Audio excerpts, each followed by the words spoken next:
What if I told you the largest batch of Jeffrey Epstein files in history was just released, and they've got emails, images, and names that could shake up some of the richest and most powerful people on Earth? That's exactly what just happened, as the U.S. Department of Justice dropped another massive trove of Epstein files, and the public is now digging through millions of pages of shocking new material. On January 30, 2026, the DOJ announced it had released about 3.5 million pages of documents, 2,000 videos and 180,000 images connected to the late financier and convicted sex offender, Jeffrey Epstein. This release comes under the Epstein Files Transparency Act, a federal law passed by Congress and signed in 2025 that legally requires the government to make these files public. The files don't just include dry court records. They contain emails and communications involving high-profile figures, some mentioned but not accused of wrongdoing, including tech billionaire Elon Musk, Microsoft co-founder Bill Gates, and others. Musk even responded publicly after his name appeared in the documents, saying he supported the release and transparency. While some of the most explosive allegations circulating online, like rumors of secret STD claims or other unverified personal scandals, have been strongly denied and labeled false,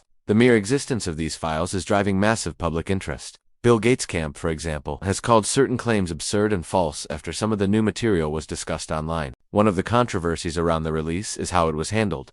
Survivors' advocates criticized the DOJ after victims' names were inadvertently exposed in some of the released material, and congressional lawmakers have demanded explanations about why only part of the files were made public while millions of others remain under review or The released documents also include mentions of Prince Andrew and other well-connected individuals linked socially, legally, or through communications with Epstein's inner circle prior to his 2019 death. Again, it's important to note that being named in Epstein's communications does not necessarily mean any person is accused of a crime, but it's exactly the kind of material that keeps reporters, researchers, and political commentators up at night. This isn't just a story about one man. It's about how power, wealth, influence, and accountability intersect, and how the public finally gets a look at previously hidden documents after years of legal pressure. As analysts continue to sort through the files and journalists highlight new revelations, the world is watching, debating, and digging deeper into questions most people never thought they'd see in official government archives.